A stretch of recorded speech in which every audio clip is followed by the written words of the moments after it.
Hello everyone, good morning. मैं शरद यादव आप सभी का स्वागत करता हूं आपके अपने यूट्यूब चैनल ग्लैंस एकेडमी पर। दोस्तों, कल शाम को इंडियन पॉलिटी की क्लास आ पाई थी, इंडियन ज्योग्राफी की नहीं आ पाई क्योंकि मेरे पास थोड़ा सा समय कम मिल पाया था, इसलिए मैं कल क्लास नहीं ला पाया। लेकिन आज हम लोग इंडियन ज्योग्राफी की क्लास कर रहे हैं और शाम को इंडियन पॉलिटी की भी क्लास पूरी कोशिश रहेगी लाने की, क्योंकि संडे को थोड़ा वर्कलोड ज़्यादा रहता है मेरे पास, इसलिए क्लासेस नहीं आ पाती हैं। और इस क्लास में हम लोगों ने इससे पहले प्राकृतिक आपदाओं तक की सारी चीज को कंप्लीट कर लिया था और आज की क्लास में हम लोग शुरू करेंगे मिट्टियां, और जिसमें हम लोग इन सब चीजों को समझेंगे कि किस प्रकार की रेगुर मिट्टी है, दोमट मिट्टी है, जलोढ़क मिट्टी है, इन सभी के बारे में बड़ा चर्चा करेंगे। जो लोग पहली बार इस चैनल पर आए हैं या पहली बार इस वीडियो को देख रहे हैं तो उनको मैं बताता चलूं कि ये दोस्तों घटनाचक्र पूर्वालोकन सीरीज 2023 के लेटेस्ट एडिशन का शॉर्ट नोट कंपाइल किया गया है, जो कि पूरी चैप्टर को इंक्लूड करते हुए सभी प्रश्नों और सभी व्याख्याओं को समाहित करते हुए 60 से 65 पेजेस को ज्योग्राफी में कन्वर्ट किया गया है, जो आपके आरओ और यूपी पीसीएस एग्जाम्स के लिए बेहद ही इंपॉर्टेंट रहेगा कि आप मल्टीपल टाइम इसका रिवीजन कर पाओगे, जिससे घटना चक्र पूरी कंप्लीट हो जाएगी। और यही नहीं, आपको पॉलिटी के, एनवायरमेंट, हिस्ट्री, साइंस, बायोलॉजी, किसी भी ज्योग्राफी मतलब किसी भी नोट्स को आप लेना चाहें, आप परचेस करना चाहें तो डिस्क्रिप्शन बॉक्स में दिए गए व्हाट्सएप नंबर पे आप मैसेज कर सकते हैं। वहां पे घटना चक्र के सभी शॉर्ट नोट्स तैयार कर दिए गए। एक दो जो शॉर्ट नोट्स बच रहे हैं वर्ल्ड ज्योग्राफी और साइंस के, वो आपको कल तक उसकी पीडीएफ प्रोवाइड करने की पूरी कोशिश की जाएगी। इसी काम में थोड़े से हम व्यस्त हैं, तो चलिए शुरू करते हैं आज की इस क्लास को। तो यहाँ दोस्तों आपके सामने दिख रहा है मिट्टियों के बारे में समझना है। तो देखिए, रेगुर मिट्टी होती है। जैसे मिट्टियों की अगर हम बात करें तो सबसे पहले हम रेगुर मिट्टी की बात करेंगे। तो रेगुर मिट्टी भी कहते हैं, काली मिट्टी भी कहते हैं, कपासी मृदा भी कहते हैं इसे। इसका निर्माण बेसाल्ट लावा के अपक्षय से होता है, यानी कि जो ज्वालामुखी प्रक्रिया होती है वो दो प्रकार से होती है। एक होती है विस्फोटक ज्वालामुखी प्रक्रिया, यानी कि अचानक से विस्फोट करते हुए धरती को फाड़ते हुए जो है कि एक पर्वत नुमा जो है कि ऊपर इकट्ठा हो जाता है, जिसको हम लोग ज्वालामुखी पर्वत कहते हैं। लेकिन वहीं पे एक प्रक्रिया होती है ज्वालामुखी निकलने की शांत दरार प्रकार से, यानी धीरे धीरे वो एक रस्ते रस्ते यानी कि रिस रिस के धीरे धीरे निकलती है, उसको हम लोग कहते हैं शांत दरार प्रकार की प्रक्रिया। तो उसके माध्यम से जो निकलती है वो होता है आपका बेसाल्टिक लावा क्षय। जैसे आप देखोगे कि साउथ इंडिया का जो पठारी क्षेत्र है, प्रायद्वीपीय भारत, उसमें मुख्यतः इसी का विस्तार देखने को मिलता है। जैसे महाराष्ट्र हो गया, एमपी हो गया, आंध्र प्रदेश हो गया, गुजरात हो गया, कर्नाटक हो गया, इन सभी में यह मिट्टी पाई जाती है मुख्य रूप से। और इसका अगर हम अन्य नाम पूछें, सामान्यतः तो इसको लोग काली मिट्टी के नाम से जानते हैं। इसको कपासी मृदा भी कहते हैं। क्यों? क्योंकि इसमें कपास की सबसे अधिक खेती होती है और कपास के लिए बहुत उपयुक्त मृदा पाई जाती है, इसलिए इसका नाम कपासी मृदा भी होता है। और वहीं रेगुर मिट्टी भी इसको क्षेत्रीय स्तर पर महाराष्ट्र वगैरह और कर्नाटक में कहा जाता है। लेकिन अगर हम ज्योग्राफिकल अगर इसके नाम की बात करें तो इसको हम उष्ण कटिबंधी चेरनोजेम कहते हैं। क्या कहते हैं? चेरनोजेम। लेकिन उष्ण कटिबंधी, क्योंकि दक्षिणी जो भारत है वो उष्ण कटिबंधी है। उष्ण कटिबंध का जो विस्तार होता है दोस्तों, वो होता है आपका 0 डिग्री अक्षांशीय रेखा से 23 डिग्री अर्थात 23.5 डिग्री अक्षांशीय रेखा, या 23.5 भी अगर आप ना कहना चाहो तो मैं इसको 30 डिग्री में डिवाइड करता हूँ। तो 0 से 30 के बीच में आपका भारत का जो दक्षिणी क्षेत्र है वो सारा का सारा उष्ण कटिबंध में आता है। तो इसको हम लोग चेरनोजम भी कहते हैं उष्ण कटिबंध क्षेत्र में। और सबसे बड़ी बात है कि रेगुर मृदा में आपको क्या क्या मिलता है। वैसे तो मैं आपको बेसिक पॉइंट बता देता हूं कि नाइट्रोजन, फास्फोरस और ह्यूमस, इन तीनों की ही हमारे भारतीय मृदा में कमी पाई जाती है। मैं भारत की बात कर रहा हूँ, पूरी दुनिया की नहीं। भारत में इन मिट्टियों में कमी पाई जाती है। भारत की जितनी भी मृदा आप पढ़ोगे, जलोढ़क पढ़ लो, दोमट पढ़ लो, बलुई पढ़ लो, पर्वतीय पढ़ लो, रेगुर पढ़ लो, इनमें इन 3 प्रमुख खनिजों की कमी पाई जाती है। और इसका समाधान क्या है वो भी मैं बताऊंगा। लेकिन हम बात करें कपासी मृदा या रेगुर मृदा या काली मिट्टी, तो इसमें मुख्यतः लोहा पाया जाता है, चूना पाया जाता है, पोटास पाया जाता है, कैल्शियम पाया जाता है, एल्यूमिनियम, मैग्नीशियम, कार्बोनेट की तो अधिकता होती है। और जबकि नाइट्रोजन, फास्फोरस और ह्यूमस की कमी होती है। अब नाइट्रोजन की पूर्ति करने के लिए जो नाइट्रोजन हम लोग चक्र पढ़ते हैं, जिसमें कई सारी ऐसी फसलों की हम खेती करते हैं जिससे मृदा में नाइट्रोजन की मात्रा में वृद्धि होती है। जैसे फलीदार फसलें होती हैं, लोबिया, ढैंचा, सनई, ये सब जो फसलें हैं इनके माध्यम से हम नाइट्रोजन की पूर्ति करते हैं। वहीं दलहनी फसलों में भी जो है कि नाइट्रोजन के लिए राइजोबियम नाम का जीवाणु, तो ये आप देखोगे कि नाइट्रोजन की कमी होती है, इसीलिए हम इनके प्रयोग से नाइट्रोजन की मात्रा को बढ़ाते हैं। अब यहाँ पर आप और चीज़ों को समझेंगे। जैसे अगर हम बात करते हैं इस काली मृदा के बारे में, तो मालवा पठार की जो प्रमुख मिट्टी है उसे हम काली मिट्टी भी कहते हैं या फिर लावा मिट्टी। लावा क्यों कह रहे हैं? क्योंकि बेसाल्ट के लावा से जो है कि इसका निर्माण हुआ है, इसीलिए उस मिट्टी को हम लावा मृदा भी कह देते हैं। अब इसकी एक प्रमुख विशेषता समझिएगा कि जल धारण क्षमता अधिक है इसकी, यानी अगर मान लीजिए कोई बारिश का पानी आ रहा है इस तरीके से और ये आपकी मिट्टी है, ठीक है, तो ये मिट्टी क्या कर रही है, इस पानी को यहीं एब्जॉर्व कर ले रही है, इसको नीचे नहीं निकलने दे रही है, नीचे नहीं निकलने दे रही है, यानी यहीं पे एब्जॉर्व कर ले रही है। इट मीन्स कि इसकी जल के धारण करने की क्षमता अधिक है। तो इससे क्या होगा, मिट्टी गीली महसूस होगी, मिट्टी में नमी अच्छी होगी, मिट्टी चिपचिपी होगी, और जब ये बारिश की वजह से भीग जाती है, इस पानी से भीग जाती है, तो ये ठोस एवं चिपचिपी हो जाती है। और जब सूख जाती है, जैसे वाष्पोत्सर्जन हो गया, जो मिट्टी का पानी, मतलब जो पानी मिट्टी से नीचे गया ही नहीं, मिट्टी पर ही है या मिट्टी के कुछ ऊपरी सतह पर है, तो जब धूप अधिक होगी, वाष्पोत्सर्जन होगा, तो मिट्टी से पानी उड़ भी तो जाएगा, और जब उड़ जाता है तो स्वतः जुताई वाली मृदा दिखने लगती है, यानी बड़ी बड़ी दरारें बन जाती हैं कि ऐसा लगता है कि किसी ने ट्रैक्टर या किसान ने हल के माध्यम से इसको जोत रखा है। इसको इंग्लिश में हम लोग सेल्फ प्लोइंग भी कहते हैं। सेल्फ प्लोइंग मतलब स्वतः जुताई वाली मृदा भी बोलते हैं। तो इसके पीछे जो रीजन था वो पता चला आपको। और ये नमी युक्त मृदा होती है, इसलिए इसको कम सिंचाई की आवश्यकता होती है, क्योंकि इसमें पानी को धारण करने की, पानी को रोके रखने की क्षमता होती है, इसलिए मिट्टी में नमी पर्याप्त मात्रा में होती है, इसीलिए इसको सिंचाई करने की आवश्यकता नहीं होती है। क्रेप्स महोदय जो कि एक वैज्ञानिक थे, तो इन्होंने कहा, क्रेप्स महोदय ने, कि जो रेगुर मिट्टी है वो अनिवार्य रूप से परिपक्व मृदा है। परिपक्व मृदा का मतलब क्या होता है दोस्तों, जो हम लोग मृदा की जो सॉइल प्रोफाइल देखते हैं, इसमें कई सारे लेवल होते हैं, संस्तर होते हैं, जैसे ए ओ बी ओ, ये सब अलग अलग प्रकार के लेवल होते हैं जो हम वर्ल्ड ज्योग्राफी में कवर करेंगे। तो परिपक्व होने का मतलब कि वो पूरी तरीके से परिपक्व हो चुकी है, वो सबसे पुरानी मृदा है, उसमें हर प्रकार की विशेषताएं हैं, जल धारण करने की क्षमता है, सभी चीजें इसमें देखने को मिलती हैं।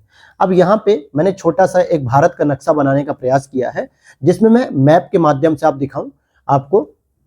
तो यहाँ देखेंगे ये जो आपका प्रायद्वीपीय क्षेत्र है, इस तरीके से ये तेलंगाना और ये छत्तीसगढ़ से निकलते हुए ये आंध्र प्रदेश तमिलनाडु में, तो ये पूरा का पूरा क्षेत्र कैसा हो जाएगा, ये काली मिट्टी रेगुर मृदा का क्षेत्र है, जो कि इधर गुजरात, इधर महाराष्ट्र, इधर कर्नाटक, इधर गोवा, इधर केरल में भी थोड़ा बहुत मिलता है। यहाँ तेलंगाना हो गया, तमिलनाडु हो गया, ये आंध्र प्रदेश, और इधर ऊपर आपका MP छत्तीसगढ़।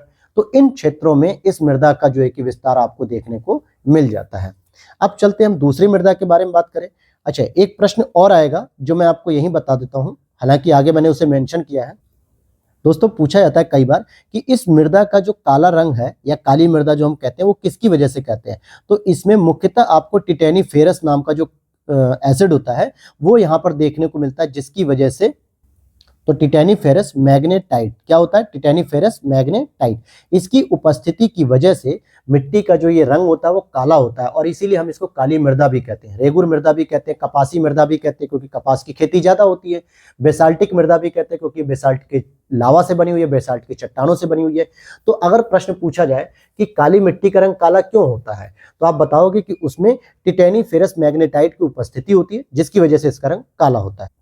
अब देखते हैं हम लोग लेटेराइट मृदा को। अगर हम देखें जो अगली मृदा है, अगर लेटेराइट की बात करें तो इसका लाल रंग, इसका जो लाल रंग होता है वो लोहे की ऑक्साइड के कारण होता है, क्योंकि इसमें लोहे की अधिकता पाई जाती है, इसीलिए आपको यहाँ पे क्या मिलेगा, लोहे के ऑक्साइड के कारण से इसका रंग लाल होता है।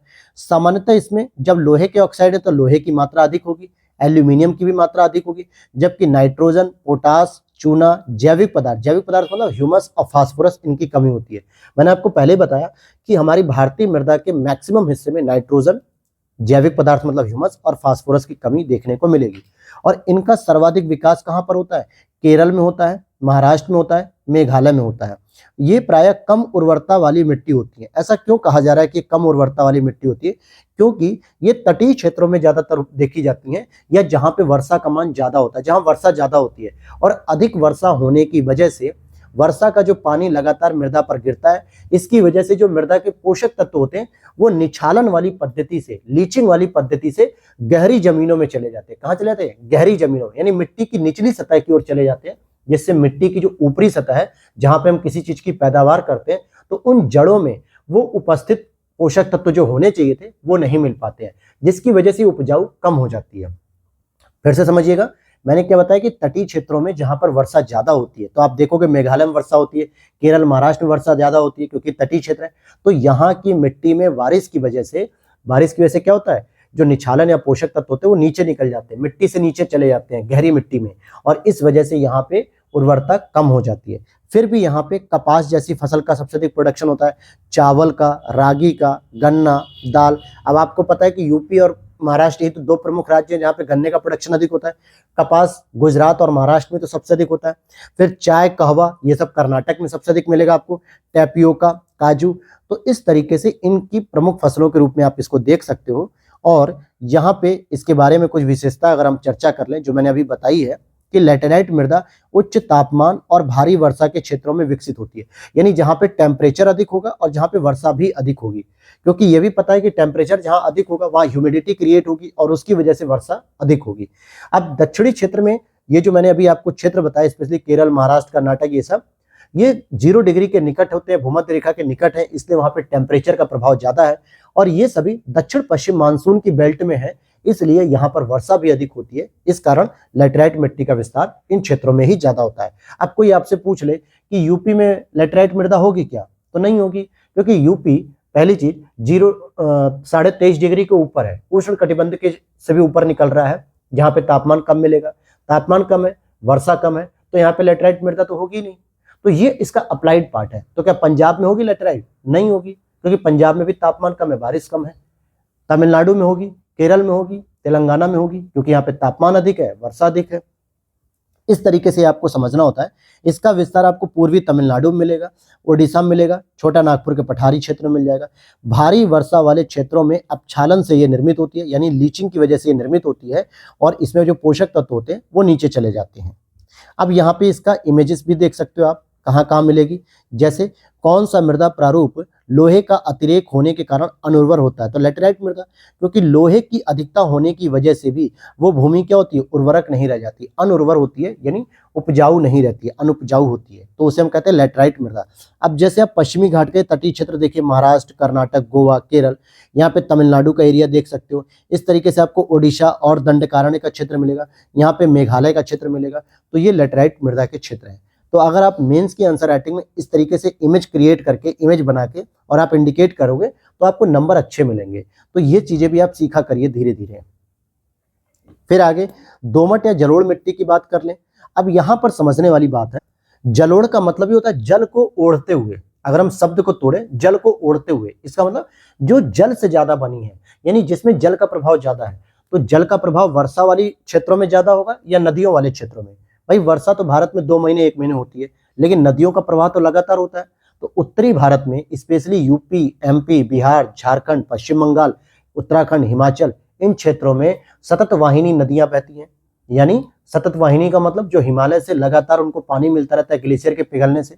तो ये नदियां जिन क्षेत्रों से होकर जाएंगी वहां पर अधिक मात्रा में नदी का पानी जमीन पर रहेगा, जिसकी वजह से इसको हम जलोढ़क मृदा कहते हैं या दोमट मिट्टी भी कह देते हैं। ठीक है, और इसकी वजह से जलोढ़क मिट्टी होने की वजह से, इसकी वजह से यहाँ पर उपजाऊ क्षमता भी अधिक होती है। इसीलिए आप देखोगे कि गेहूं का सबसे अधिक उत्पादन आपको देखोगे यूपी में मिलेगा। उत्पादकता की बात नहीं कर रहा हूँ, प्रोडक्टिविटी नहीं, प्रोडक्शन की बात कर रहा हूँ। टोटल कुल खाद्यान्न आपको यूपी में मिल जाएगा सबसे अधिक।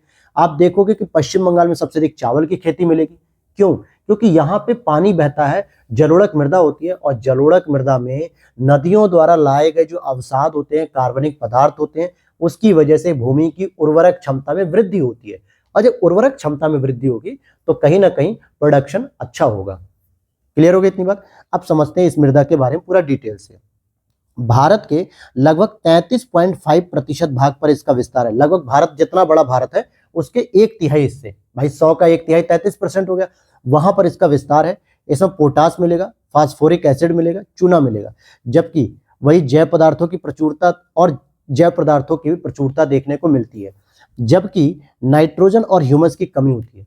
अब ह्यूमस अलग चीज हो गई, है तो हालांकि जैविक घटक ही, और जैव पदार्थ का मतलब जो पेड़ पौधे होते हैं जो नदियों के रास्ते में आते हैं, जो टूट जाते हैं, कट जाते हैं, जो उसी नदियों में बहते चले जाते हैं, लकड़ी वगैरह ये सब, तो इनकी मात्रा ज्यादा होती है। आप देखोगे गंगा नदी के प्रवाह में देखोगे बहुत सारे लोगों को जलाया जाता है, कई सारे लोग उसमें डूब के मर जाते हैं। ऐसी स्थिति में सब जैविक घटक ही तो है, सब जैविक पदार्थ है जो मिट्टी की उर्वरा क्षमता को मजबूत करता है। और इसी वजह से पूरे भारत की सबसे अधिक उपजाऊ मृदा मानी जाती है, इसको सबसे अधिक उपजाऊ माना जाता है। यह पंजाब से लेकर असम तक के विशाल मैदानी भागों के साथ साथ नर्मदा, ताप्ती, महानदी, गोदावरी, कृष्णा, कावेरी घाटियों में फैली हुई है। हालांकि मैं तो अभी आपको उत्तर भारत का एग्जाम्पल दे रहा था, जिसमें उत्तराखंड बताया, हिमाचल बताया, यूपी बताया, बिहार, झारखंड, पश्चिम बंगाल। लेकिन आप देखो ना, आपको ब्रह्मपुत्रा का विशाल मैदान देखने को मिलेगा असम, अरुणाचल, नागालैंड में।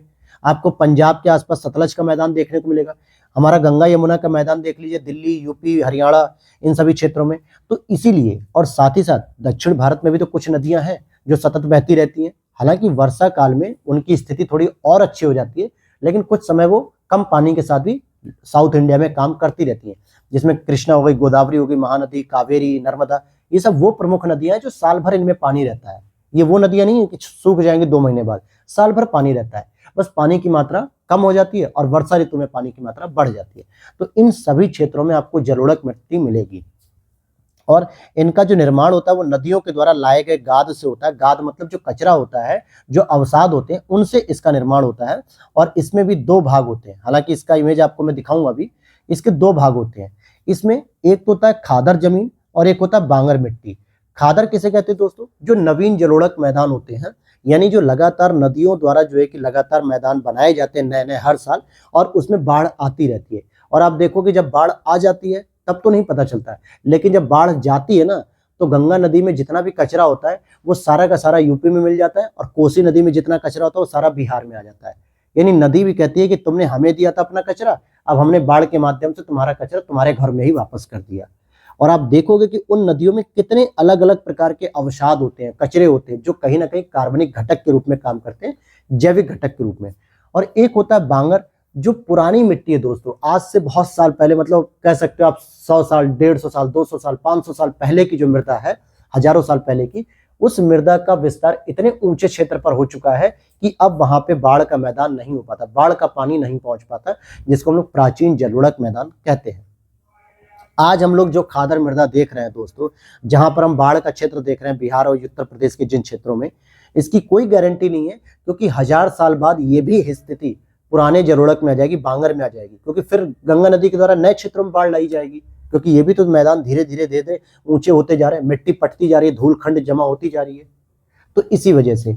और वहीं दोमट बलुई मिट्टी की जलधारण क्षमता सबसे कम होती है। अब ध्यान देना कि इसमें बलुई मिट्टी को इंक्लूड कर दिया गया, क्योंकि बलुई मिट्टी का मतलब होता है जो बालू होता है, उनके कण इतने बड़े बड़े होते हैं कि उसमें पानी रोकने की क्षमता होती ही नहीं है, वो पानी सारा का सारा नीचे चला जाता है। आप अक्सर नदियों में जाइए और बालू में हाथ डालिए और बालू उठाओगे तो आप देखो कि पूरा का पूरा पानी छन जाएगा, केवल बालू आपके हाथ में रह जाएगा।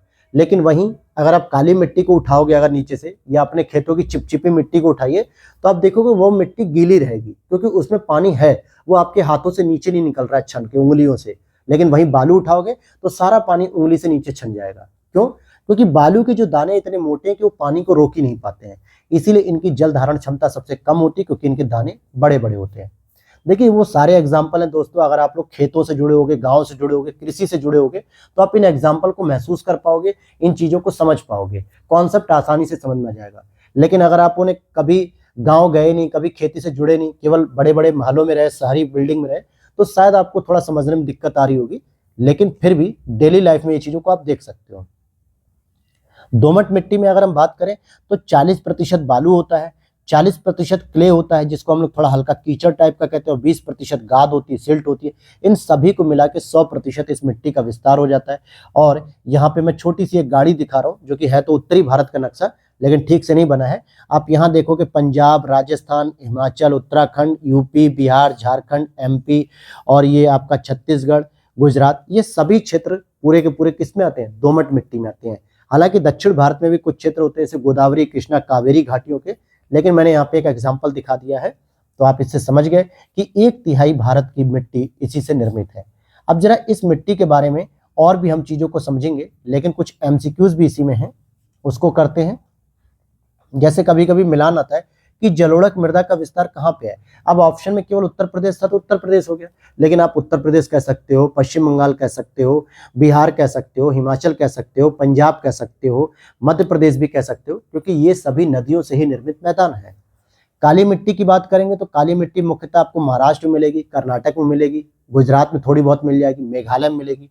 लाल मिट्टी की बात करेंगे तो ये आंध्र प्रदेश में मिलती है। अब ये क्यों मिलती है आंध्र प्रदेश में, इसके बारे में भी हम चर्चा करेंगे। और मरुस्थलीय मृदा तो भाई मरुस्थल राजस्थान में तो वहीं मिलेगी। कौन सी फसल मृदा को नाइट्रोजन से भरपूर करती है? भाई मैंने आपको बताया ना कि हमारी मृदा में नाइट्रोजन की कमी होती है और नाइट्रोजन की पूर्ति के लिए हम कुछ दलहनी फसलें लगाते हैं, कुछ बीज वाली फसलें लगाते हैं, ठीक है। जैसे दानेदार, जैसे मटर हो गई, लोबिया हो गई, ढैंचा हो गया, सनई हो गया, इन सभी फसलों के पैदा करने से हम वहां की मिट्टी में नाइट्रोजन की क्षमता को बढ़ा देते हैं। यहाँ पर आप देखेंगे कि दलहनी फसलें वायुमंडलीय नाइट्रोजन स्थिरीकरण द्वारा मृदा को नाइट्रोजन से भरपूर करती हैं। यानी हमारे वायुमंडल में अच्छा किसकी मात्रा सबसे अधिक है, ये संयोग देखिए, मैं इसे दुर्भाग्य ही कहूंगा दोस्तों, कि हमारे वायुमंडल में सबसे अधिक 78% दोस्तों हमारे वायुमंडल में नाइट्रोजन की मात्रा होती है। सबसे अधिक नाइट्रोजन गैस होती है, उसके बाद ऑक्सीजन आती है 20 पॉइंट कुछ यानी 21%, और भूमि जो कि वायुमंडल से ज्यादा दूर नहीं है, 17-18 किलोमीटर की डिस्टेंस होती है। हालांकि भूमि के ऊपर सब कुछ वायुमंडल ही तो है, लेकिन फिर भी हमारी भूमि में नाइट्रोजन की सबसे अधिक कमी है। अब इससे बड़ा दुर्भाग्य क्या कि हमारे वायुमंडल में अथाह मात्रा में ये घूम रही है गैस, लेकिन हमारी पृथ्वी के अंदर नहीं है, मतलब जमीन के अंदर नहीं है, कि ताकि फसल अच्छी हो सके। तो हम इस वायुमंडल की नाइट्रोजन को खींचकर मिट्टी के अंदर भरने का काम करते हैं। तो हम हवा से थोड़े भरेंगे, हाथ से थोड़े भरेंगे, हम कुछ ऐसी फसलें लगाते हैं जिन फसलों के माध्यम से वायुमंडल से नाइट्रोजन को खींचा जाता है और मिट्टी के अंदर जड़ों के माध्यम से भेज दिया जाता है, ताकि वो मिट्टी के अंदर नाइट्रोजन की मात्रा भरपूर हो जाए और दूसरी फसलों को खेती करने में आसानी हो जाए, प्रोडक्शन अच्छा हो जाए। तो कैसे होती है फसलें, जैसे अल्फा अल्फा हो गई, ड्राई बीन्स हो गई, मटर हो गई, सोयाबीन हो गई, उड़द हो गई, गार्बेंजो हो गई, सनई हो गई, ढैंचा हो गया, ये सभी फसलें हैं जो वायुमंडल से खींच के मिट्टी के अंदर भर देती हैं। तो इस तरीके से आप समझ गए होंगे इस एग्जाम्पल से कि कैसे वो काम करती हैं। और अब जरा आप यहाँ पे लाल मिट्टी के बारे में जरा जानकारी ले लीजिए। इसका निर्माण आग्नेय और कायांतरित शैलों के विघटन और वियोजन से होता है।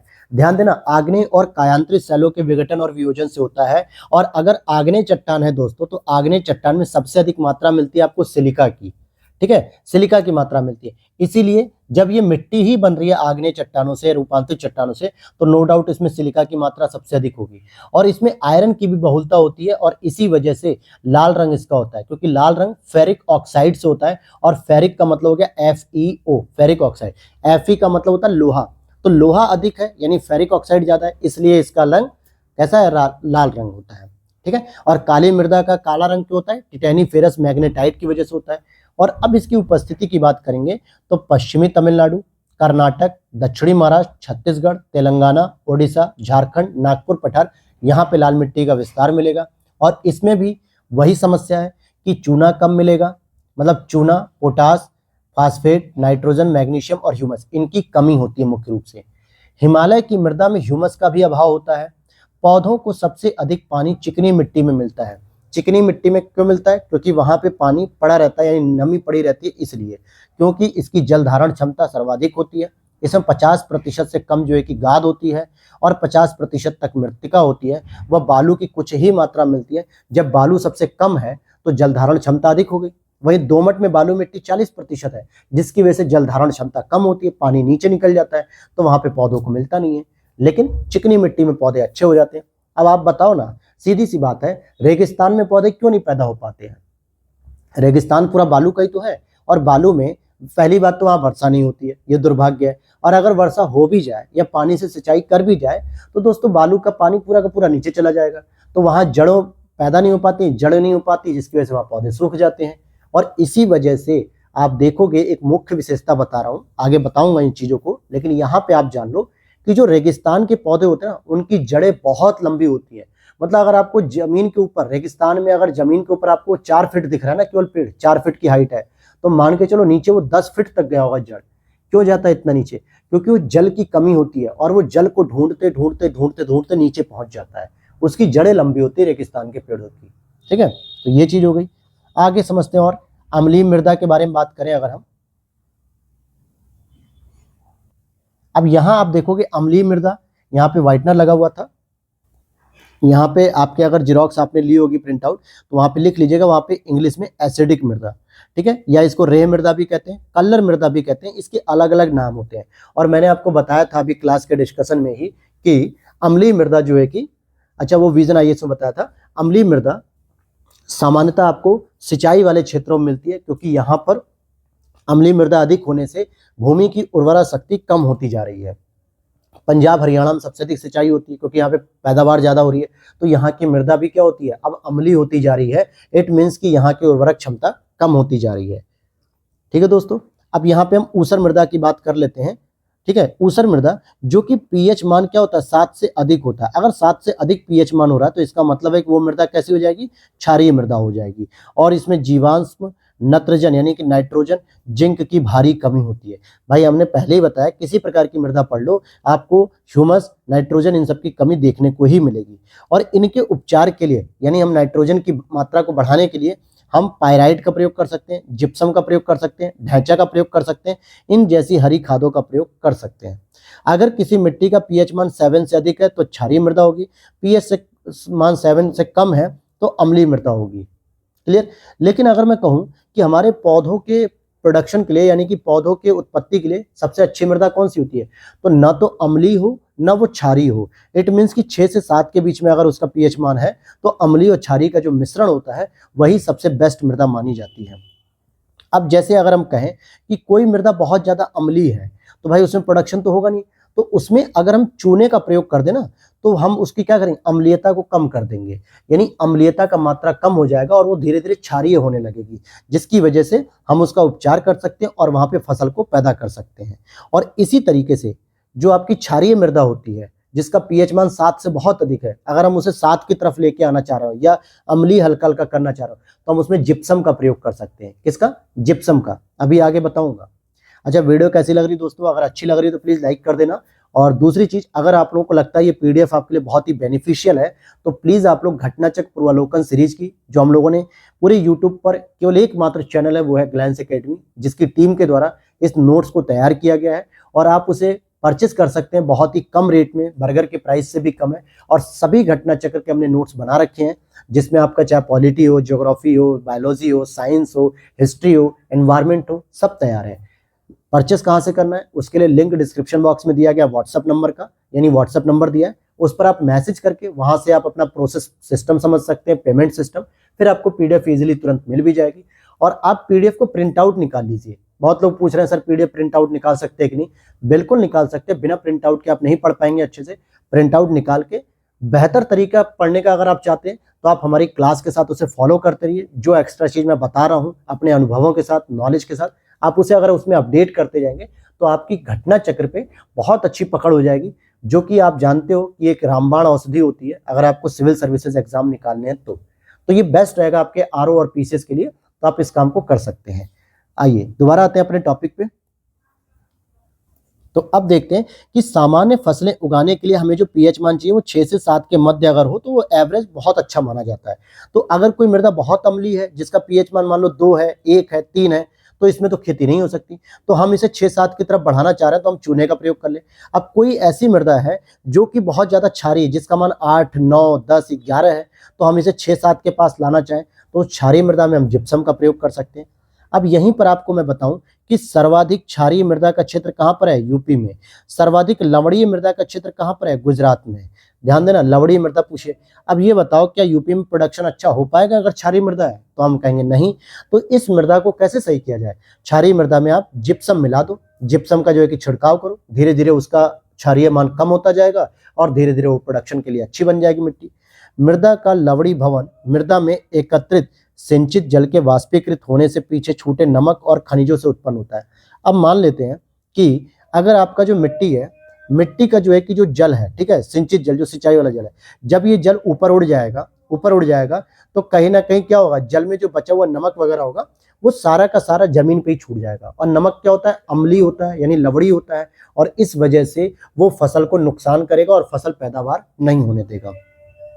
फिर आगे देखते हैं, चाय बागानों के लिए गहरी, अम्लीय और अच्छे जल के निकास वाली मिट्टी आवश्यक है, इसलिए पर्वतीय ढलानों पर प्लांट लगाया था, टी प्लांट्स। अब आप देखोगे दार्जिलिंग हो गया, आसाम हो गया, केरल वगैरह हो गया, पश्चिमी घाट के जो ढलान क्षेत्र होते हैं, क्योंकि यहाँ पे गहरी और अम्लीय मिट्टी चाहिए लेकिन अच्छे जल निकास वाली होनी चाहिए। मतलब मिट्टी जो है कि ऐसी होनी चाहिए कि जहाँ पे जल का निकास भी हो। अब ढलवा क्षेत्र जो होता है, पहाड़ी क्षेत्र, कि पानी मिलता जाएगा, पेड़ों की जड़ में 2-4 बूंद रुकेगा और फिर उसके बाद सारा पानी बह जाएगा। अगर पूरा का पूरा पानी उसी जड़ में रुक गया तो जड़ खराब हो जाएगी, पेड़ खराब हो जाएगा। इसीलिए हम यूपी में, एमपी में, पठारी क्षेत्रों में इसकी खेती नहीं करते हैं। बल्कि कहाँ करते हैं, जहाँ जल का निकास भी अच्छा हो और पर्वतीय ढाल भी अच्छी हो। तो इसलिए हम आसाम, दार्जिलिंग, पश्चिमी घाट, इन सब में खेती करते हैं चाय बागानों की। अब यहाँ पे हम देखते हैं कि भारत में मृदा अपरदन की बात करें तो मृदा अपरदन से सर्वाधिक जो प्रभावित क्षेत्र है दोस्तों, वो है सबसे पहले चंबल एवं यमुना नदियों का जो उत्खात भूमि का क्षेत्र होता है, जिसको हम लोग बीहड़ भूमि भी कहते हैं। और इसी बीहड़ भूमि पर यहाँ से एक डीजीपी साहब निकले हमारे मनोज जी, जिन पर अभी 12th फेल मूवी आई है, बहुत अच्छी मूवी है, आप लोग जरूर देखिएगा। पश्चिमी हिमालय का जो गिरिपति क्षेत्र है, शिवालिक क्षेत्र, ये दूसरे नंबर पे आता है। मतलब कि सबसे अधिक अपरदन कहाँ पे होता है, मृदा अपरदन, तो चंबल यमुना नदियों का जो क्षेत्र है। दूसरे स्तर पे आता है पश्चिमी हिमालय का गिरिपति क्षेत्र, जो कि शिवालिक पहाड़ी का पाद क्षेत्र कहलाता है। और तीसरे नंबर पे, ये एक पूरा एक सीक्वेंस है, तीसरे नंबर पे सबसे अधिक अपरदन कहाँ होता है, छोटा नागपुर पठार में होगा। चौथे पे ताप्ती से साबरमती घाटी क्षेत्र में मालवा पठार। पांचवें नंबर पे आता है महाराष्ट्र का काली मृदा क्षेत्र। छठे पे आता है हरियाणा, राजस्थान, गुजरात के शुष्क क्षेत्र, जहां पे मृदा अपरदन होता है।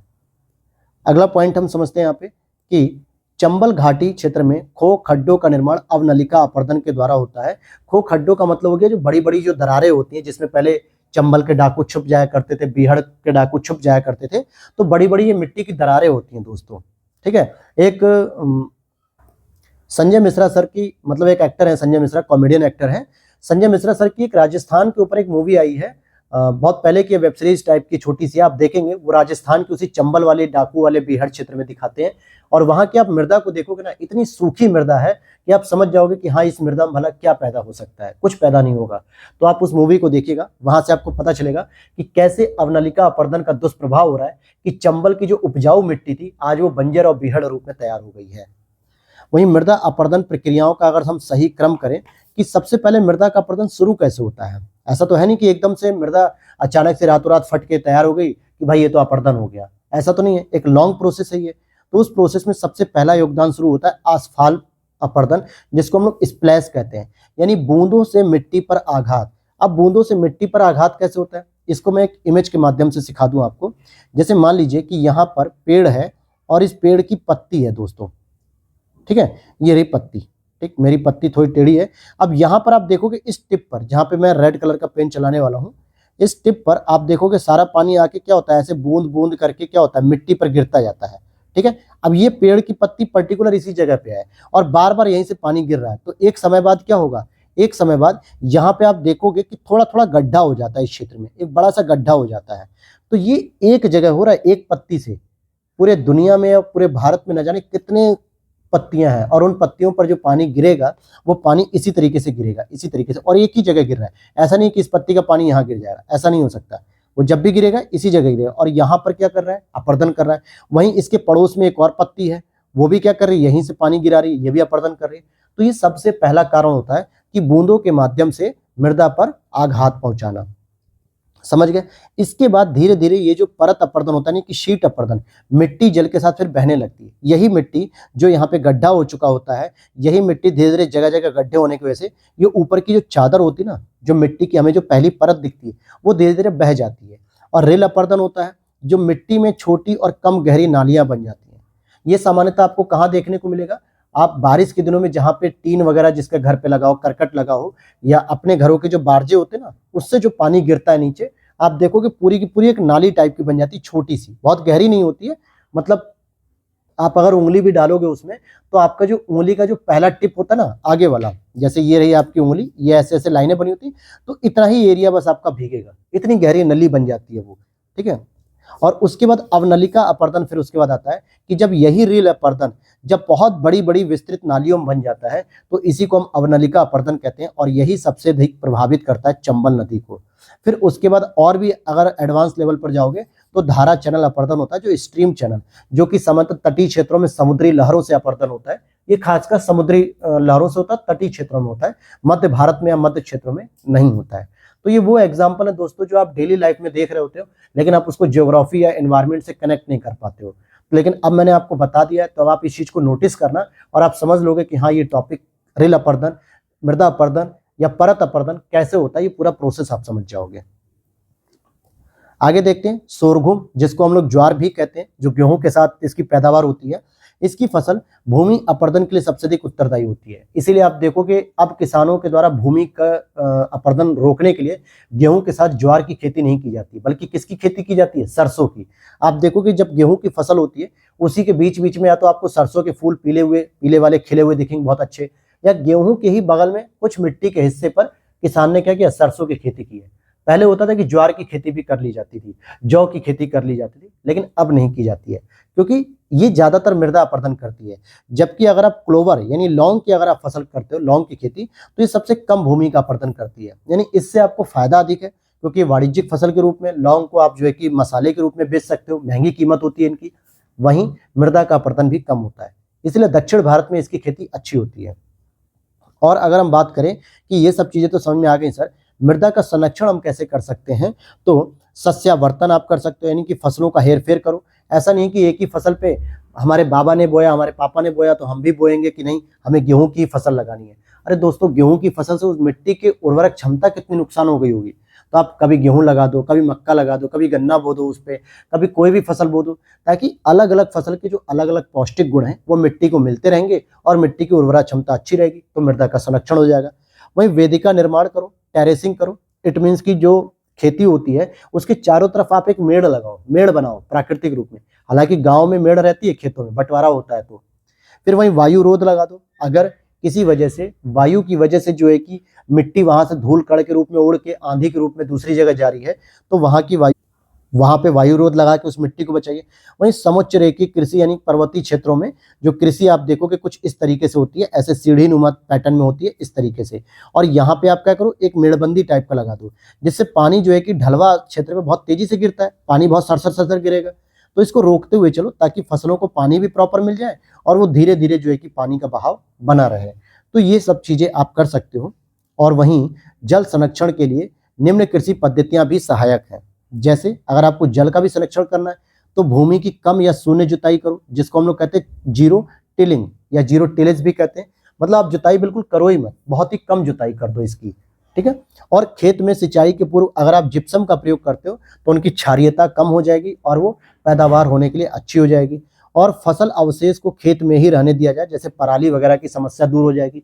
आप देखोगे, जैसे मान लेते हैं कि आप जब ये मिट्टी मैंने बना दी, यहाँ पर आप देखोगे कि धान वगैरह अगर आप काटते हो तो इतना इतना छूट जाता है, इतना इतना छूट जाता है ना। अगर आप गेहूं काट रहे हो तो भी इतना छूटता है जड़ में, और अगर आप इस तरीके से गन्ना काट रहे हो तो भी इतना छूटता है। तो ये इसकी नीचे की जड़ें होती हैं और इसी को हम पराली कहते हैं। इसी को लोग क्या करते हैं, जला देते हैं। और जलाने के बाद दिल्ली, हरियाणा, पंजाब जैसे क्षेत्रों में धुएं का प्रदूषण बढ़ जाता है, जिससे आसपास के क्षेत्रों में प्रदूषण बढ़ जाता है। तो यही कहा जा रहा है कि क्यों ना आप इसको जलाओ मत, इसको इसी में रहने दो। एक समय के बाद 2 महीने, 1 महीने, 10 दिन, 15 दिन में आप देखोगे कि ये धूप की वजह से इसी में गल जाएगी, और इसी में गल के क्या होगी, मिट्टी प्लेन हो जाएगी और हमें सिंचाई नहीं करनी पड़ेगी। क्योंकि इन पोषक तत्वों में, यानी इन पौध की जो ये आपके जो फसल अवशेष है, इनमें पानी की मात्रा है, कार्बन की मात्रा है, नाइट्रोजन की मात्रा है। क्योंकि जड़ों का नाइट्रोजन होता है ना, नाइट्रोजन ग्रहण करती है वायुमंडल से, तो इन जड़ों में नाइट्रोजन, तो ये मिट्टी की उर्वरा क्षमता को भी बढ़ाएंगी और जल की कमी भी नहीं होने देंगी, जल का संरक्षण भी होगा, हमें अलग से सिंचाई नहीं करनी पड़ेगी। लेकिन पंजाब, हरियाणा में जो एकड़ एकड़ में खेत होते हैं, बहुत बड़े बड़े बीघे में खेत होते हैं, तो किसानों के पास इतना समय नहीं होता इतना वेट करें। उन्हें उनकी फसल लेट हो रही होती है, उन्हें लगता है कि हमारी फसल लेट हो जाएगी तो हमारे पैसा कम मिलेगा, तो क्या करते हैं, एक ही दिन में पूरा का पूरा जला देते हैं। और ये इतने सूखे हुए होते हैं कि आराम से जल जाते हैं। और फिर वही धीरे धीरे धूल कण जो है कि उड़ते हुए दिल्ली की सीमा रेखा में, यूपी के पश्चिमी यूपी में बागपत, शामली, मुजफ्फरनगर, गाजियाबाद में पहुंचते हैं, जहां पे लोगों को सांस लेने में दिक्कत होती है। यही पराली की समस्या है। तो पराली का भी ये समाधान यहाँ पे निकाला जा सकता है। तो यहाँ पर दोस्तों हम लोगों ने पूरी तरीके से समझ लिया कि मिट्टी किस प्रकार की थी, मिट्टी से संबंधित क्या समस्याएं थी, वो सारी चीजें। अब हम यहाँ पे कवर करेंगे अपने प्राकृतिक वनस्पति। तो जैसे कि आप देखेंगे कि भारत में जो वर्गीकरण होता है वो कुछ इस तरीके से है कि पहला तो उष्ण कटिबंधीय सदाबहार या अर्ध सदाबहार वन मिलेंगे आपको, जो आपको 0 डिग्री से लेके 10 डिग्री के बीच में मिलेंगे नॉर्थ में, क्योंकि हम भारत में तो है नॉर्थ गोलार्ध में। उष्ण कटिबंधीय पर्णपाती वन मिलेंगे जो 10 डिग्री से 30 डिग्री तक मिलेंगे। उष्ण कटिबंधीय कटीले वन मिलेंगे, ये भी इसी में मिलेंगे, लेकिन ये आपको रेगिस्तान वाले क्षेत्र में मिलेंगे। वेलांचली या अनूप वन मिलेंगे, ये आपको तटीय क्षेत्रों में मिलेंगे। फिर उसके बाद पर्वतीय वन मिलेंगे जो 30 डिग्री से ऊपर मिलेंगे हमें हिमालयी क्षेत्रों में। तो ये अलग अलग प्रकार का कैटेगराइजेशन है प्राकृतिक वनस्पति का। अब एक एक वनस्पति उठाकर हम पढ़ेंगे और उनके बारे में पूरी जानकारी को कवर करते हुए चलेंगे। जैसे सबसे पहले आता है आपका उष्ण कटिबंधीय सदाबहार और अर्ध सदाबहार वन, सबसे पहले ये आता है। तो इनका जो विस्तार है दोस्तों वो मुख्य रूप से कहाँ मिलेगा आपको, 0 डिग्री से लेकर 10 डिग्री के मध्य में। अब भारत का विस्तार ही शुरू होता है 8 डिग्री 4 मिनट से, तो लगभग 1.5 से 2 डिग्री तक हम इसका विस्तार देख पाते हैं। यहाँ पे अत्यधिक आर्द्र और उष्ण भाग होता है, क्योंकि 0 डिग्री के नजदीक होने की वजह से यहाँ पे टेम्परेचर बहुत अधिक होता है। तो औसत वार्षिक वर्षा क्या प्राप्त होती है, 200 सेंटीमीटर से अधिक वर्षा होती है। सापेक्षिक आर्द्रता यहाँ 70% से अधिक होती है, इसलिए वर्षा अधिक होती है। औसत तापमान यहाँ पे 22 डिग्री सेल्सियस से अधिक होता है। इसका विस्तार आपको कहाँ मिलेगा, असम में मिलेगा, मेघालय में, त्रिपुरा में, मणिपुर, मिजोरम, पश्चिम बंगाल, केरल, पश्चिमी तटीय मैदान यानी कि पश्चिम के जो घाट हैं यहाँ पर ये मुख्य रूप से देखने को मिलेंगे। फिर इसके बाद बात करेंगे, अगर इसमें कुछ प्रमुख वृक्षों की बात करें तो इसमें आपको सिनकोना वृक्ष मिलेगा, रबड़ का वृक्ष मिलेगा, महोगनी मिलेगा, एबोनी मिलेगा, नारियल मिलेगा, बांस मिलेगा, आयरनवुड। बांस को हाईलाइट कर लेना, क्योंकि बांस अक्सर जो है कि कई बार इससे संबंधित प्रश्न बनते हैं। तो बांस आपका उष्ण कटिबंधीय सदाबहार वन में आता है। अब यहाँ पे दूसरे पॉइंट को समझते हैं। अब हम पढ़ेंगे उष्ण कटिबंधीय पर्णपाती या मानसूनी वन। इसमें जो औसत वार्षिक वर्षा प्राप्त होती है वो 70 से 200 सेंटीमीटर तक है। जल की उपलब्धता के आधार पे आर्द्र पर्णपाती वन और शुष्क पर्णपाती वन में इसका विभाजन है। आर्द्र मतलब होता है गीला, यानी कि जहां पे वर्षा की मात्रा अच्छी खासी होती है, और शुष्क मतलब होता है सूखा, जहां पे वर्षा नहीं हो पाती है। अब जैसे यूपी को ही आप देखोगे तो यूपी का जो पूर्वांचल वाला क्षेत्र है, क्योंकि गोरखपुर में सबसे अधिक वर्षा होती है, तो हम कह सकते हैं कि आर्द्र पर्णपाती क्षेत्र है। लेकिन वहीं पश्चिमी यूपी में, मथुरा में, आगरा में, बागपत में, इन सभी क्षेत्रों में बारिश बहुत कम होती है, और इसलिए ये शुष्क पर्णपाती में विभाजन होता है, शुष्क पर्णपाती होती है। यहाँ पे आप देखोगे आर्द्र पर्णपाती क्षेत्र कहाँ मिलेगा, उत्तर पूर्वी राज्यों में मिल जाएगा, नॉर्थ ईस्ट में, हिमालय के गिरिपथ में मिलेगा, पश्चिमी घाट के पूर्वी ढाल पे मिलेगा, ओडिशा आदि मिलेगा, क्योंकि यहाँ पे ठीक ठाक वर्षा हो जाती है। मुख्य वृक्ष मिलेगा आपको साल, सागवान, शीशम, महुआ, आंवला, कुसुम, चंदन आदि। यहाँ पे आपको चंदन को याद रखना है, क्योंकि चंदन भी कई बार पूछा जाता है किस वनस्पति के अंतर्गत आता है, यानी उष्ण कटिबंधीय में आता है। वहीं इसका जो सेकंड पार्ट है शुष्क पर्णपाती में, तो इसमें आप देखोगे कि 70 से 100 सेंटीमीटर तक इसकी वर्षा होती है। प्रायद्वीपीय पठार, उत्तर प्रदेश का क्षेत्र हो गया, बिहार का क्षेत्र हो गया, मैदानी भाग हो गए, ये सभी हो गए। मुख्य वृक्ष इसमें अक्सलवुड है, तेंदू। तेंदू के पत्तों से दोस्तों क्या बनाई जाती है, बीड़ी बनती है। बीड़ी, वो गाना सुना ना, बीड़ी जलाइले जिगर से पिया, तो वही बीड़ी है पीने वाली जो बुजुर्ग पीते हैं, तेंदू के पत्ते से बनती है। और वहीं पलास, अमलतास, खैर, पीपल, नील, नीम, साल। ये खैर वो खैरियत पूछने वाला नहीं है, ठीक है, ये खैर खैरियत पूछने वाला नहीं है। इसी से बनाया जाता है दोस्तों कत्था, जिसमें किसमें लगता है, ये पान में लगता है, कि खैले पान बनारस वाला, सुना है ना गाना अमिताभ बच्चन का, तो उसी में है कि बुद्धि खुल जाती है इस पान को खाने से। तो ये कत्थे की वजह से हमारे पान का रंग कैसा हो जाता है, लाल हो जाता है दोस्तों। इसीलिए पान खाने वाला व्यक्ति कहता है कि थोड़ा कत्था ज्यादा लगाओ, ताकि हमारे सामने लिपस्टिक भी फेल हो जाए, कि मुंह एकदम लाल हो जाए अच्छे से। तो समझ में आ गया, ये तेंदू के पत्ते से बीड़ी, खैर के पत्ते से कत्था। अब यहाँ पे हम चौथे पॉइंट पे पढ़ते हैं उष्ण कटिबंधीय कटीले वन, यानी कि उष्ण कटिबंध तो है ही है, यानी ये क्षेत्र तो आपका रहेगा 10 डिग्री से 30 डिग्री। लेकिन अभी जो हम पढ़ रहे थे, ये पढ़ रहे थे पूर्वी क्षेत्र, क्योंकि यहाँ पे बारिश हो रही थी। लेकिन अब हम पढ़ेंगे पश्चिमी क्षेत्र, क्योंकि राजस्थान हमारा क्या है, भारत, मतलब भारत का पश्चिमी क्षेत्र होता है, जो कटीले वन जहाँ पे पाए जाते हैं, और जहाँ पे वर्षा 70 सेंटीमीटर से भी कम होती है। एवरेज आप देखोगे तो 25 सेंटीमीटर के आसपास ही तो बस वर्षा होती है। कहाँ पर, आपके इसमें राजस्थान में कटीले वन मिलेंगे, झाड़ियां मिलेंगी, छोटी छोटी घासें मिलेंगी, क्योंकि बड़े वृक्ष को बड़ा होने के लिए आपको अधिक मात्रा में पानी चाहिए। घास का क्या, घास आज पैदा होती है, 2 दिन बाद सूख जाती है, मर जाती है, फिर घास पैदा हो जाती है। लेकिन वृक्ष के लिए बड़े मात्रा में पानी की आवश्यकता होती है, जो कि नहीं मिल पाता राजस्थान में। तो यहाँ पे हरियाणा, राजस्थान, गुजरात, छत्तीसगढ़, एमपी, यूपी का भी अर्ध शुष्क क्षेत्र वगैरह, दक्षिण पश्चिम पंजाब आ जाता है। यहाँ पे अकासिया, खजूर जिसको हम पाम कहते हैं, यूफोरबिया, बबूल, बेर, नागफनी आदि, इन सभी की खेती की जाती है। अब हम वेलांचली की बात कर लेते हैं। तो वेलांचली की अगर हम बात करें तो आर्द्र भूमि क्षेत्रों में होते हैं, डेल्टाई क्षेत्रों में होते हैं, समुद्र तटीय क्षेत्रों में होते हैं, जैसे सुंदरबन की खाड़ी, मतलब सुंदरबन का जो डेल्टा है। और यहाँ पे सुंदरी नाम का जो वृक्ष होता है, उसकी वजह से ये सुंदरबन कहलाता है। तो मैंने आपको पहले ही बताया कि वेलांचली जो क्षेत्र होते हैं वो सामान्यतः तटीय क्षेत्रों में आते हैं। आगे देखते हैं यहाँ पर कुल क्षेत्रफल का कितना प्रतिशत है। अगर हम बात करें जो वेलांचली वाले जो क्षेत्र हैं, तो 2019 की भारतीय वन स्थिति रिपोर्ट के अनुसार उष्ण कटिबंधीय शुष्क पर्णपाती क्षेत्र हमारे पूरे भारत का 40.86% है। उष्ण कटिबंधीय आर्द्र पर्णपाती की बात करें तो 17.65 है, और उष्ण कटिबंधीय अर्ध सदाबहार वन की बात करें तो 9.27%। तो सबसे अधिक किसका रेशियो है? सबसे अधिक शुष्क वाले का है, ध्यान देना, शुष्क वाले का है। सेकंड नंबर पे आर्द्र वाले का आता है, थर्ड नंबर पे अर्ध सदाबहार का आता है।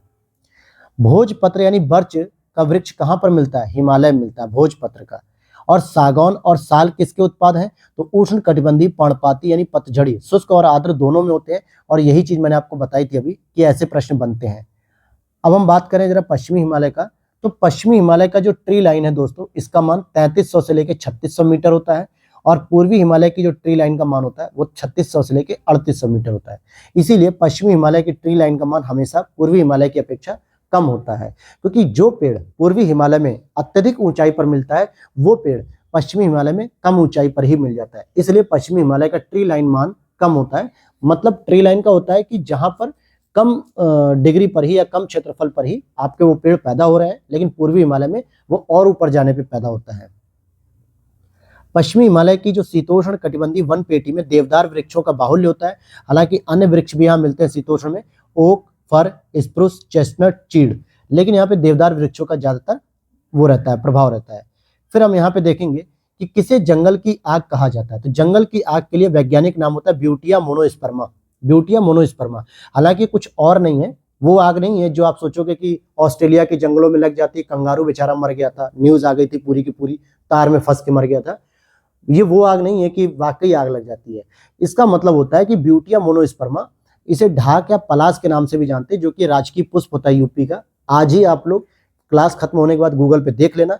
ये एक ऐसा पौधा होता है लाल रंग का, जब ये बहुत तेजी से झड़ता है ना, तो जमीन पर जब ये गिर जाता है तो ऐसा लगता है दूर से देखने पे कि लाल लाल रंग की आग जल रही हो वहां पे, कि एकदम जंगल की तरह पूरा फैल गया हो और आग जल गई हो। ठीक है, इसलिए इसको नाम कहा जाता है ब्यूटिया मोनोस्पर्मा। तो असल में ब्यूटिया मोनोस्पर्मा किसका नाम है? पलाश का नाम है। सागौन के वृक्ष की बात करें, जिसको टीक कहा जाता है, ये मध्य प्रदेश, यूपी, कर्नाटक तीनों राज्यों में पाया जाता है, लेकिन एमपी में सर्वाधिक होता है, और ये पूछा जाता है प्रश्न। फिर इसके बाद हम बात करें, फर्न एक संवहनी पौधा होता है, और ये पौधे बीज रहित होते हैं और इसमें फूल नहीं उगते हैं। वनस्पति प्रकार और अवस्थिति की बात करें तो उष्ण कटिबंधीय आर्द्र पर्णपाती जो वनस्पति होती है, आर्द्र मतलब हल्की गीली, यानी कि जहाँ पे वर्षा की मात्रा होगी, तराई क्षेत्र हो गया। शुष्क वाला क्षेत्र मध्य गंगा का मैदान, जहाँ पे वर्षा कम होती है। उष्ण कटिबंधीय सदाबहार, तो ये सह्याद्री यानी कि गुजरात, महाराष्ट्र, कर्नाटक, पश्चिमी घाट के क्षेत्र जहाँ पे वर्षा होती है। और उष्ण कटिबंधीय वन की बात करें तो साइलेंट वैली यानी कि केरल में मिल सकता है। शंकु वृक्ष की बात करें हिमाचल प्रदेश में हो जाएगा। हालांकि पर्वतीय क्षेत्र है, हिमाचल की जगह अगर आपको ऑप्शन लद्दाख आ जाए, उत्तराखंड आ जाए, जम्मू आ जाए, तो भी ये लगाना है। कच्छ वनस्पति, ये कच्छ वनस्पति है दोस्तों, जिसको हम लोग मैंग्रोव वनस्पति भी कहते हैं, सुंदरवन वनस्पति भी कहते हैं। ये कच्छ गुजरात वाला नहीं है, वो कुछ गुजरात में जो है वो कच्छ का रण, वो एक जगह है, वनस्पति नहीं है। इसको मत कंफ्यूज हो जाना कि कच्छ में जो पैदा हो रही होगी वनस्पति हम उसे कच्छ वनस्पति कहते हैं, नहीं। कच्छ वनस्पति मैंग्रोव का ही दूसरा नाम है, जो कि सुंदरबन डेल्टा में पाई जाती है, इसलिए इसको पश्चिम बंगाल सुंदरबन होता है। पतझड़ वन कहाँ पे पाए जाएंगे? राजस्थान में पाए जाएंगे। और सामाजिक वानिकी में प्रयुक्त होने वाला सबसे अधिक बहुउद्देशीय वृक्ष होता है खेजरी। इसे क्यों कहा जाता है मरुस्थल का राजा? क्योंकि ये अधिक तापमान सहकर भी कम पानी की आवश्यकता के साथ जीवित रह लेता है। वरना दोस्तों, जिस पौधे पे अधिक तापमान मिल रहा हो तो उसको कहीं ना कहीं पानी की आवश्यकता होती है। आप अपने कोई कंपैरिजन करो ना, आप 2 घंटे मई जून की गर्मी में बाहर टहल के आ जाते हो, पूरी बॉडी सूख जाती है, और घर आते पहले 1 गिलास या 2 गिलास 4 गिलास पानी पी जाते हो। खाना होना सब बाद में, मम्मी खाना दे रही है, कह रहे हो खाना बाद में, पहले हमको पानी दो 5 गिलास। क्यों? क्योंकि सूरज भगवान हमारा पानी चूस लिए हैं। क्योंकि गर्मी में आप इतना तापमान झेल के आ रहे होते हो बाहर की जलवायु में, गर्मी के समय, कि आपको पहले 5 गिलास पानी चाहिए।